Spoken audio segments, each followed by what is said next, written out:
Hello.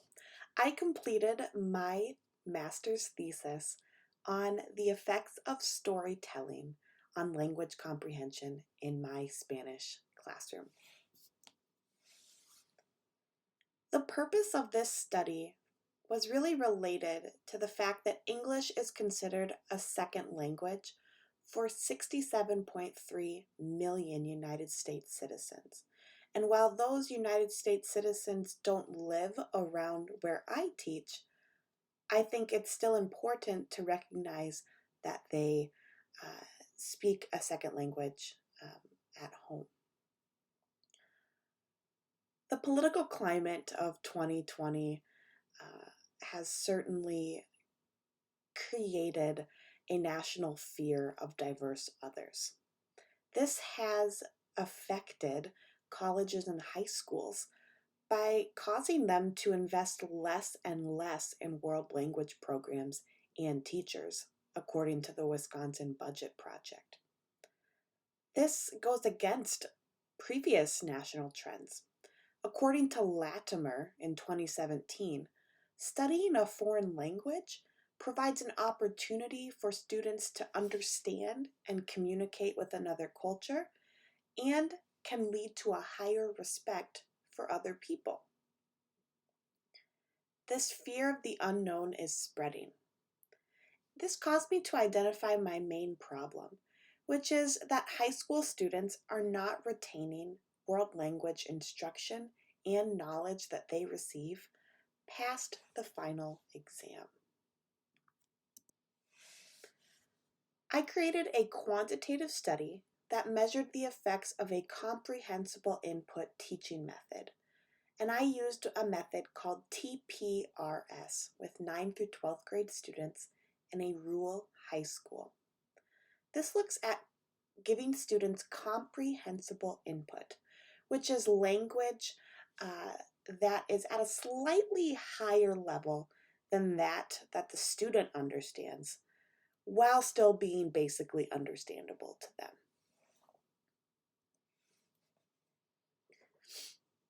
In my literature review, I looked at three main ideas.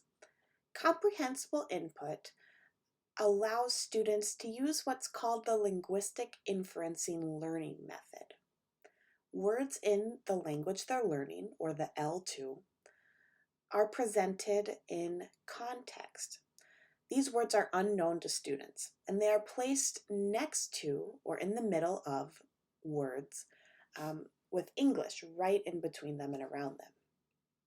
And this demonstrates that students are able to use context and context clues to figure out the meaning of the unknown foreign word. This was from De La Garza and Harris's 2017 study. I also looked at usability.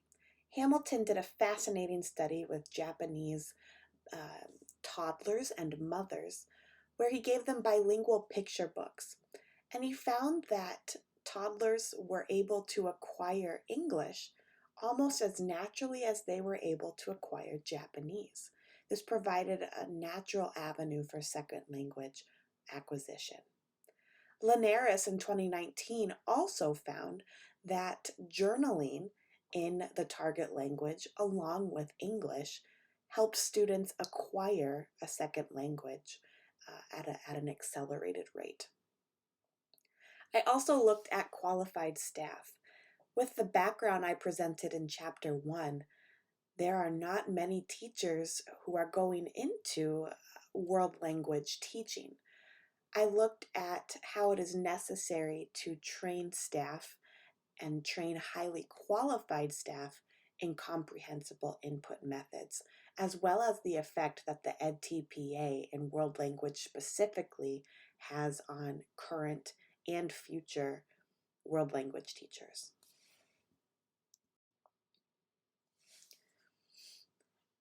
My research method was quantitative in nature.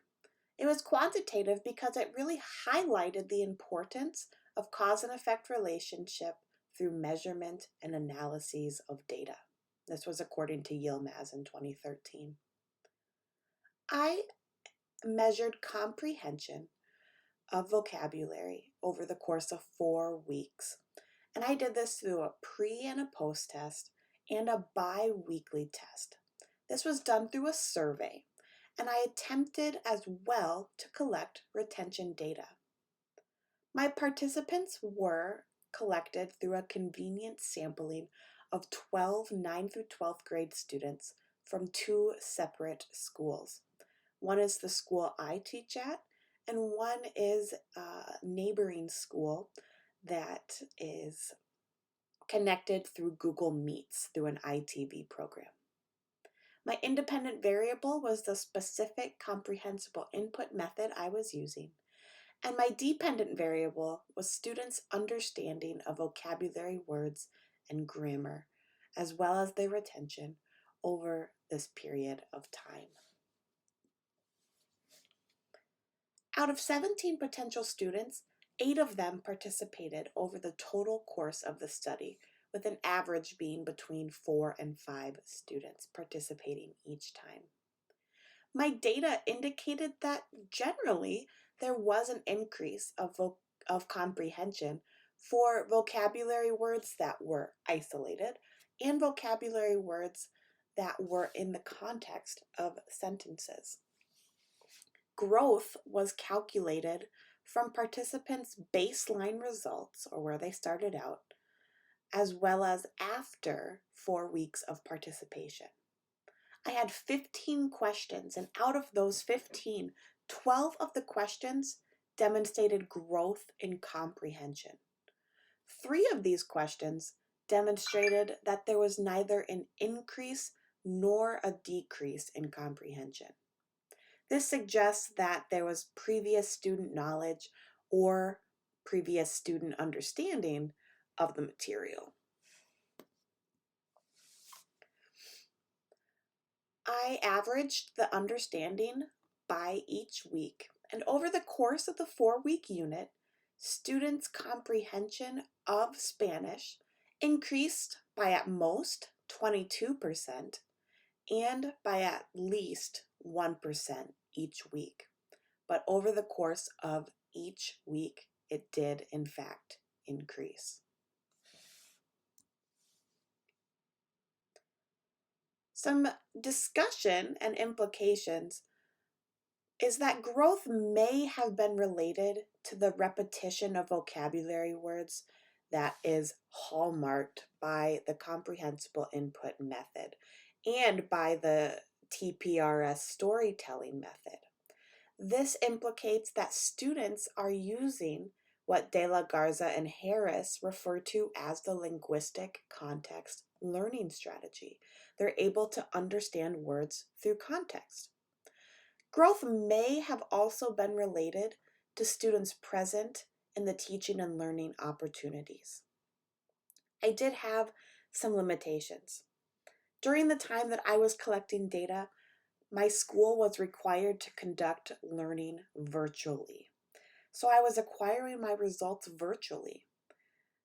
Data may have been skewed due to the home environments of students, whether their internet was reliable, whether they logged on during the live Google Meets.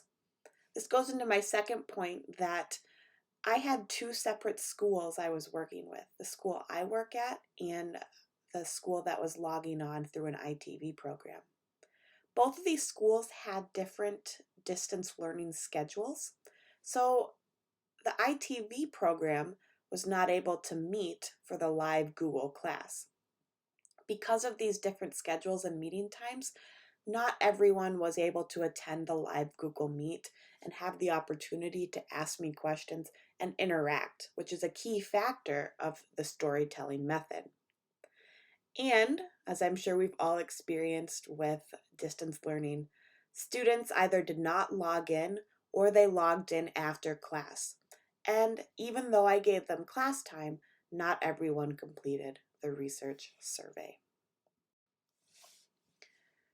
Regarding future research, limitations may be minimized or eliminated should the study be conducted in a face-to-face study.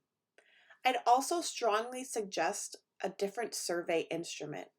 While I enjoyed using Google Forms, They calculated the total results for week 1, 2, 3, and 4 all together, instead of showing me week 1 results, week 2 results, week 3 results, and so on. So I would recommend using a different survey result so that the researcher would not have to do as much work after the fact to understand the results. In conclusion, there are 3 main ideas that I gained from completing this research.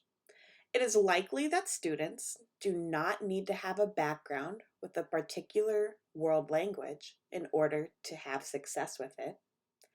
It is also likely that students can learn a language successfully when they have an opportunity to use context clues.